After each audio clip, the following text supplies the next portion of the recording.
Hey there, friends, Nibs again. Out here in the garage tonight, doing a little bit of goofing around. Just got done mowing the lawn. It is about 90 degrees out and I am sweating. It is much cooler here in the garage, probably 15 or 20 degrees cooler here in the garage just from the cement floor. And so that's very thankful for that. It's nice, but so got a couple of really cool local finds. I do have a couple of mail call pieces. One of them from eBay, another one from our friend Derek over at Derek's Adventures, and a mystery one that I have no idea where it's coming from. So maybe it isn't even related to, if not, I'll cut it out. But um, it's nothing that I ordered, I'm pretty sure. Maybe it is, I don't know. Do we want to do the local finds first, or do we want to do the mail call first? I'm pretty excited about these local finds, so let's start out with that in no particular order. All coming from the same store, actually two different visits to the same store. These first two, the owner of the store actually texted me on Saturday and asked me if I was interested in this one and the next one we'll look at. This one is really pretty cool. This is one of the Crossman M1 carbines. I already have the plastic stock version right there, and this one is the earlier wooden stock version. Pretty good shape. The rough wood is a little rough, but I think that'll clean up okay. A little bit of surface rust on the barrel. Biggest problem is it's missing the magazine, which I'll probably just buy one of those 3D printed ones that like I did for this one. If it was a showpiece, other than missing that, I would probably try to find an original. But it's a shooter and not really a, well, I don't know if it's a shooter yet, but we'll give it a try. We did cock it and fire it dry in the store, and it seems to be puffing some air. But these are really pretty cool. Fun little, that's 3, 4, let's see what we can do with the 4 for starters. So you push the barrel in and that cocks it, and then you pull the barrel back forward, and it's got a peep sight in the back here, and got to make sure you line up to the right post in the front, right? These things sound like they're doing almost nothing, but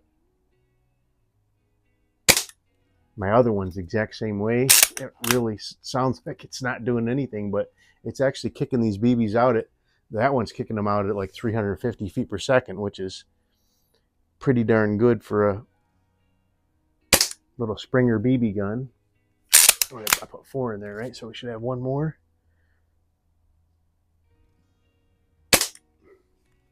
But there you go. That is the Crossman M1. I believe this one's an early one, probably 1968, 67 maybe. I think the wood version was first edition and only for the first year or so, from what I understand.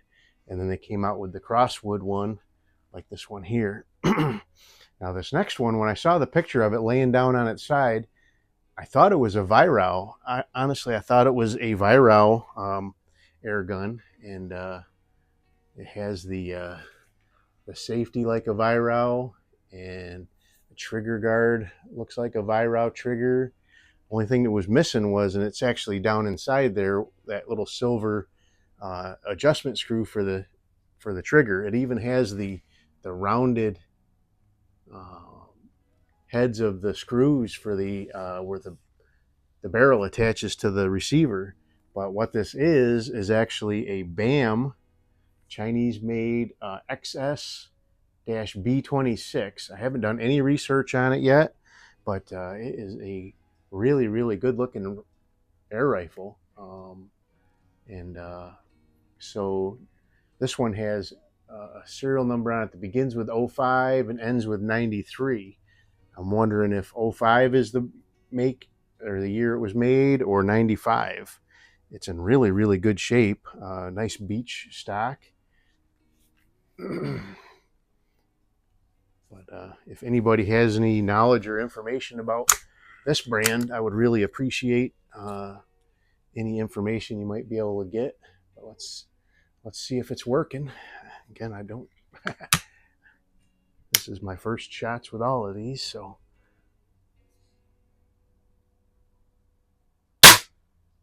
All right, just a tiny smidge low from where I was aiming, but seems to be putting them out with some pretty good power, though. It has the same exact safety as a Viral. Sounds like it could use just a little bit of spring tar, but not terrible, not terribly buzzy. Little twang there. Seems like a nicely built air rifle. Nice, little heavy, but I'm sure it's adjustable. But it very crisp trigger, no grit, no, very light, very nice single stage. I'm guessing it's probably around a 2-pounder right now, but we'll take a look at that. I want to compare it to my actual Viral. So there's 4 shots with that. That's looking pretty good. So not a bad deal there, I don't think. Now the next one, I had actually stopped at the store, bought these 2, went off to my job that I was working on for the day, and worked over there. And the owner texted me about a couple other guns that just came in, air guns that just came in. A nice Sheridan Blue Streak, needs to be refinished. I already have a couple of Blue Streaks already, so I passed on that one. Somebody else will give that one a loving home.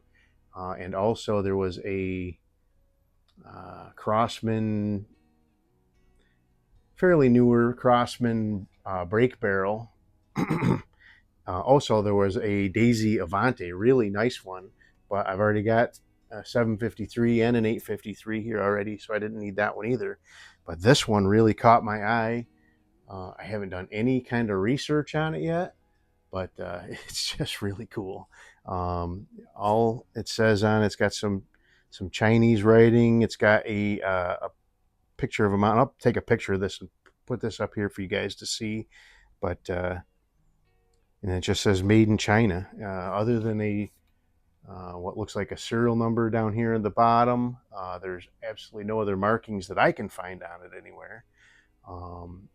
It begins with 87. I'm wondering if that is the manufacturer year. But it has a folding stock, and it has a 2-position safety back here, so it's kind of like a fun switch on a full auto, but it's really not. But it is a side lever, and you always want to hold on to that lever. I put my arm over it like that and hold it, and then I get my pellet. It's a 177 caliber. Ugh. The edges on this port are very sharp. I'm gonna have to get my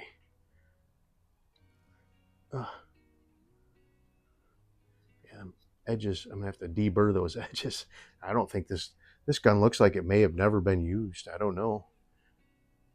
All right, let's see. No anti-bear trap mechanism. So all right, let's see what we got here.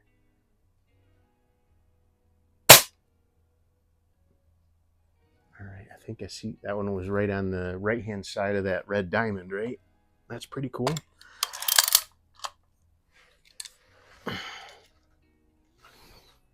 Definitely gonna have to deburr the inside of this this loading port, though. Man, that is really sharp. Holy smokes, all the way around. I can't imagine anybody worked this gun with those sharp edges like that for any amount of time. There we go. I did aim that one over towards the left-hand side of the diamond there, just to get it out from amongst those BB hits from the Crossman. But if anybody has any information on this one, I have no idea a model number or you know, anything like that, but I'm going to aim in the upper left quadrant of the that splatter burst right there. So let's do one more. And we'll do what I've done, I think 4 shots with each one. I think I did pretty good today. 3 working air guns. Upper right quadrant now. Nice. But there you go. That is pretty cool. I really like the look of it. So anyway, let's get into our mail call. So what do I have in the EDC pocket today? So I have been carrying this Crossman camp knife. This one has a tang stamp from 46 to 56, and also it has this older style 2-piece can opener, which puts it into like the 40s only, I believe I've read. So let's get into our mail call. I'll save the so this is a knife I bought off of eBay. Pretty sure I know which one this one is. Got a couple more coming, but this one is the last of the group I did a little while ago. I'll save the mystery one for last. But look at this little tiny sheath. That is cute. And it's a, if you can see that, Camillus. But we have, I think I already bought one of these, but we have a Camillus number 2. The other one I have is a Boy Scout one, I believe. This one's a Camillus sword brand, and this has the tang stamp to date it between 60 and like 78. But it's a nice, clean little example. Not perfect, but I think we can probably buff that up. But it is a Camillus number 2, sword brand number 2. Sword brand was their higher end brand offering.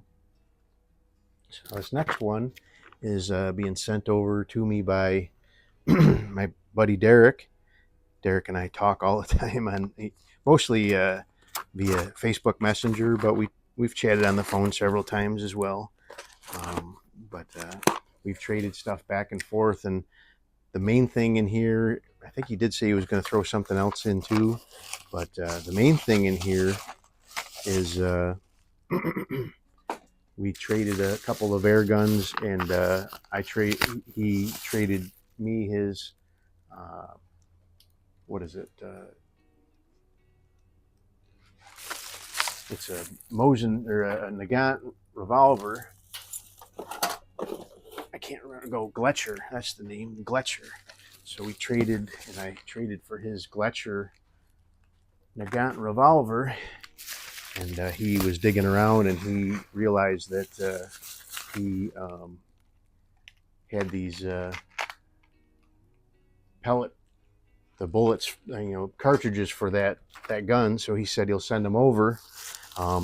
He also did buy a couple of my knives that I got from that Camillus deal.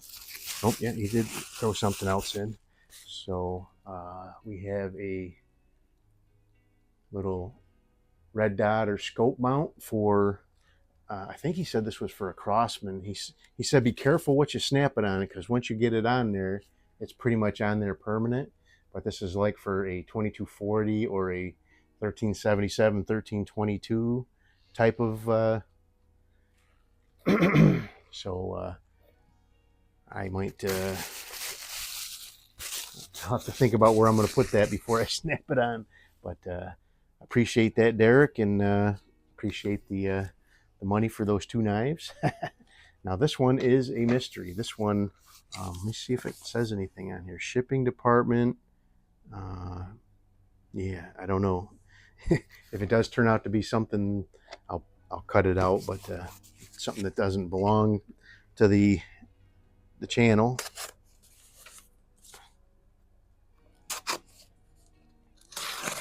Man, this Camillus knife is razor sharp.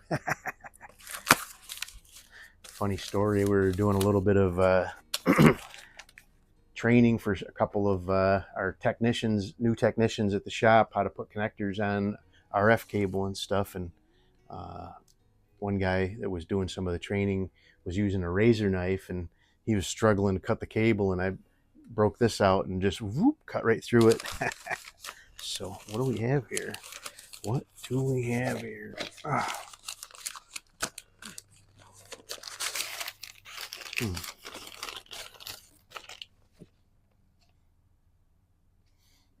Some sort of mystery box inside the mystery box. All right, there's some more stuff. Here's a receipt in here.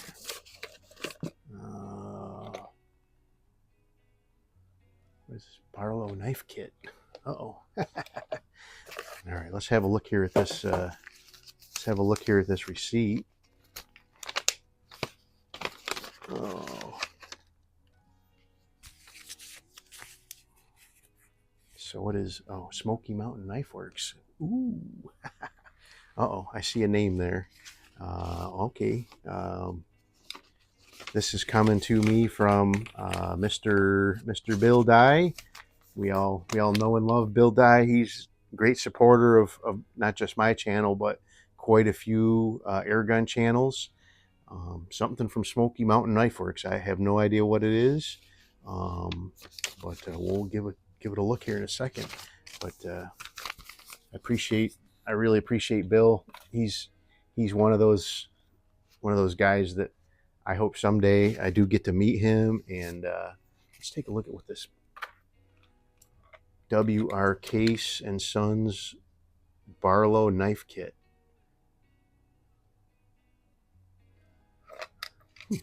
Something I got to build.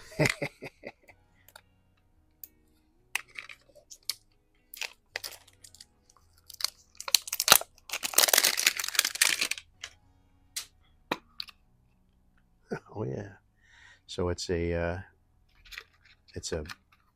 model of a Case Barlow, but all made out of wood. That's so cool. There's one of the blades right there. I wonder what the date code is on that. It actually has spring loaded action and everything. So I'll be putting this together, doing a separate video on that. That's really, really cool. All right, what do we have here? What do we have here? RR2306. What is that? Rough Rider. I'm not too familiar with Rough Riders. I've seen a few videos on them, but I'm not too familiar with them. Ooh, that's pretty. So we have a really nice presentation box here. Rough Rider, Desert Fox, and we have a beautiful little knife in there too. That's pretty awesome. So I really love that presentation case, but let's take a look at this knife. So we have a little Rough Rider Barlow. Just a beautiful knife. Wow. 440 razor sharp steel. Has a little pen blade with a nail striking nick in there. Oh, the main blade has a match striking nick. I'm sorry, nail striking nick, but no nail striking nick. That is really nice. I appreciate that, Bill. That's like I said, Bill is always looking for some way to support us YouTube channels, I guess I could say, not just air gunners, but I didn't know he was interested in knives too. Or maybe he's just getting interested in knives because of my interest in knives. I don't know, but that is awesome nonetheless. That's great. I really appreciate all the camaraderie that we get on YouTube like this. Um, I'll be putting this to great use. Can't wait to get these air guns out and shoot more. If anybody has any information about the BAM or this other, I guess you could call it AK-47 looking one, I would really appreciate it. I don't know anything about them. I'm sure the BAM will be easy enough to find information on, but this other one doesn't even have any, other than made in China. It doesn't have anything that I can read in English written on it, so I don't even know where to start. But anyway, hope you guys liked the video. Appreciate everybody's support. Till next time, have a great day.